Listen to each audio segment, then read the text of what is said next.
Hello and welcome to Secrets of Organ Playing podcast. This is a show dedicated to helping you become a better organist. We're your hosts, Vidas Pinkevičius. And Aušra Motuzaitė Pinkevičienė. We have over 25 years of experience of playing the organ. And we've been teaching thousands of organists online from 89 countries since 2011. So now let's jump in and get started with the podcast for today. We hope you'll enjoy it. Hi guys, this is Vidas. And Aušra. Let's start episode 694 of Secrets of Organ Playing podcast. This question was sent by Ed, who is our total organist student. And a few days ago he wrote a nice feedback about our program and a few things that might be improved. So things like organization of the files, training materials in total organist program, or adding search box on the blog, archives according to month, or categories for blog posts. So we're working on that. Oh yes, we are. Ausha is doing categories since 2014. That's a lot of work. And I am presently occupied with organizing material in Total Organist dashboard. Already done a beginner's material and working through various other levels so that people, students would find it easier to navigate and find what they're looking for. Yes, so we are very much appreciate, your comments and your advices. And Ed writes now a question, and it could be used for our conversation, I think. So he writes, you asked me to get back to you about what I'm practicing, and I had to wait a few days to figure out how to explain this. As I mentioned in my prior email, I have a master's degree in organ performance from many years ago, and then let it lapse for several decades. Now that I'm retired, I'm trying to make the magic happen again, and it's been challenging to figure out how to put the pieces back together. My technique has really slipped a good bit. Most of my repertoire is rusty, and I'm not that careful. I can get pretty discouraged. One thing that has helped me is that I put together the attached spreadsheet. I took several days to go through all the music in the boxes to try to remember what I had learned already. I even found pieces that clearly I had played because my handwriting is all over the paper, yet I could not remember anything about the piece. I put all this information into the spreadsheet to help me understand my priorities and the current state of each of the pieces I was working on. It's been very helpful to keep my focus to resurrect all of the things I've learned already well, while still branching into some new material. I'm in a good daily routine now.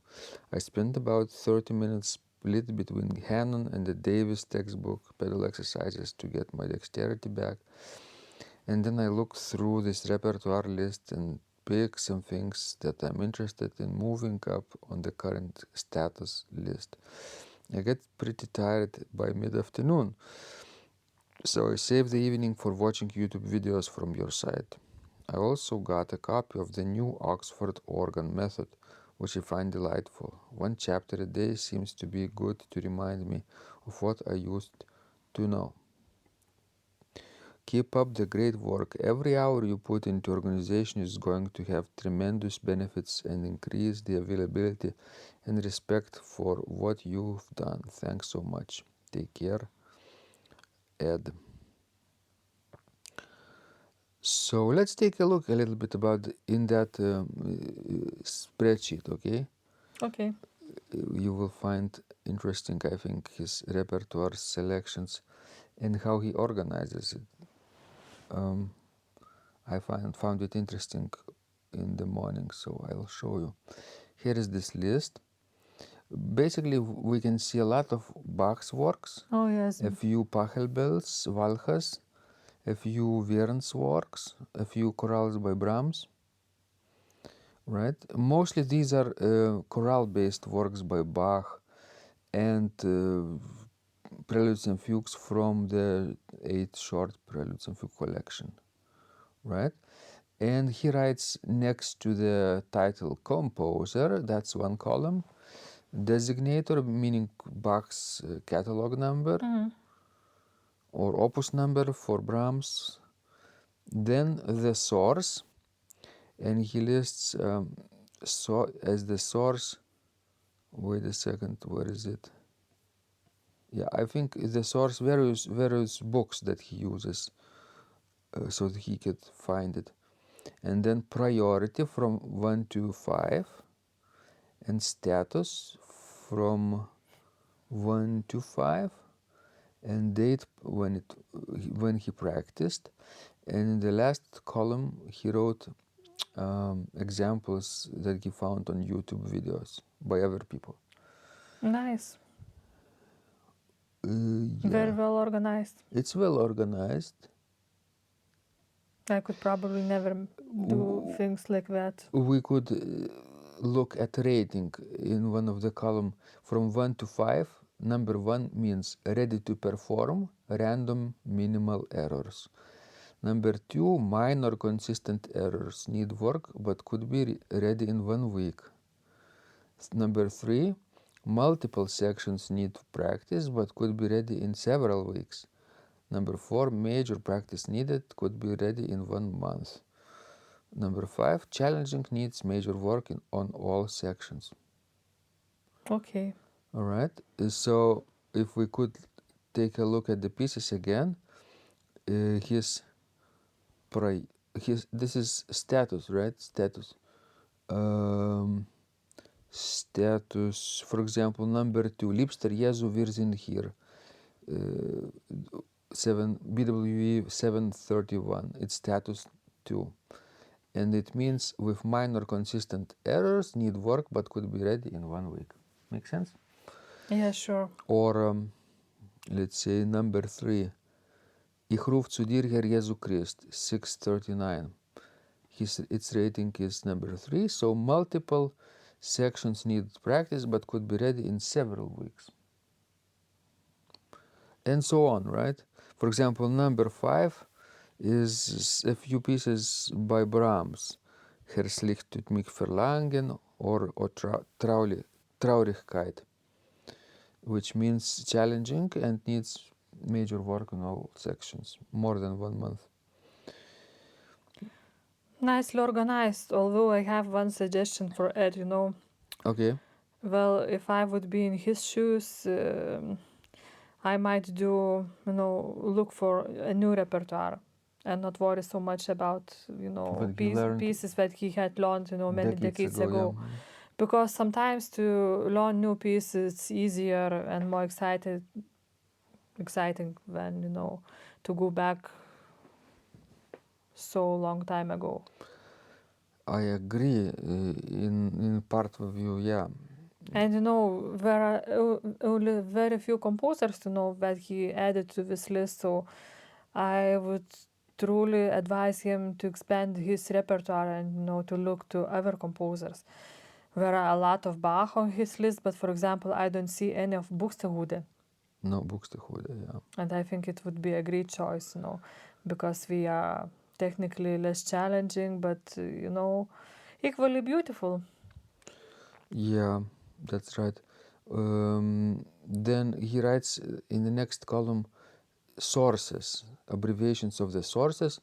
So I could actually read through his sources list. Widor Schweitzer complete set, 12 easy chorale preludes, a treasury of shorter organ classics, Frank complete works for organ, Helmut Walcha chorale preludes, 24 pieces and still libre, basically the Vierne collection. Mm-hmm. Brahms complete organ works, Pachelbel selected organ works, 80 chorale preludes from German masters 17th and 19th century, Flor Peters 10 chorale preludes, Flor Peters 10 chorale preludes on Gregorian hymns, and historical organ recitals. Bonnet, probably. Okay, so these are the sources that he had at his disposal many years ago, and probably Ed resurrected that list, that these collections, and found them useful. And let's take a look also at things that might be improved. Like you say, expanded repertoire. Yes. He could take a look at our training materials on Total Organist. We are focusing now, and actually we have a lot of materials now there, and while it's being still categorized better than in levels of difficulty, not just basic material, intermediate, advanced, or beginner level, but we are organizing it according to historical periods like Baroque, Romantic, Modern, or other categories like technique, practice, for each of the level of difficulty, yeah, so that people could easily find, or music theory, harmony. Yes, that's right. Improvisation. So people will find it easier to navigate, and of course Ed could take advantage of those enormous material lists that we have. Did you notice anything else that could be improved in his practice while I was reading maybe his letter? As I mentioned before, I would really add new composers to his list. For example, if we're talking about romantic music, I saw the Brahms, but if you are more interested in like German romantic music, you could always add, like Liszt, Mendelssohn, to this list, Reinberger. Reinberger, yeah, is very useful too. Yes, and if he put on his list Verne, so maybe to look in Vidor, maybe look at the earlier French masters such as César Franck. So what else? Merkel trios, we have fingering for them too. Yes, obviously. Gustav Merkel. So basically, we are doing a lot of materials that we are playing ourselves, and as we are expanding our repertoire, we let you on this journey too, while making fingering and pedaling available, and of course we're very grateful for people on our team like Juan and Jeremy, who are helping us to transcribe those fingerings and make it into a nice, neat collection, edited for you to use. And that's all available and included with your Total Organist membership. So it's really, really exciting that Ed has found this site really useful, and it's been really an eye-opening to read his feedback. Sure. How he values what we do and how he uses that material. For example, I didn't realize that people are actually looking for specific blog posts on our site, organduo.lt, right? Through 11 years of work, we have produced, several thousands of blog posts, right? And majority of them are still uncategorized, so it would have been difficult to find. But now, since there is this search box on the right hand column on the top, you could easily insert any keyword that you want, any word, any phrase that you're looking for, and it will probably find some hits if you press enter. And I'm planning to finish this work by New Year. That's very fast. Maybe take it easy, Osha. She's very hardworking, but I don't want to overextend herself, and still she needs to practice and relax and do some other things too in her day, not only this archival Yes. work. All right, wonderful. We hope this was useful to Ed and maybe to others who are planning to do the total organist, but were maybe hesitant before. So take a look. We are actually improving it, and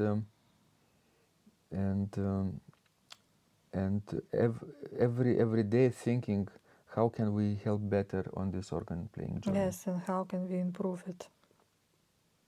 Yeah. So take care, and please send us more questions. We love helping you grow. And remember, when you practice, Miracles happen. This podcast is supported by Total Organist, the most comprehensive organ training program online. It has hundreds of courses, coaching and practice materials for every area of organ playing, thousands of instructional videos and PDFs.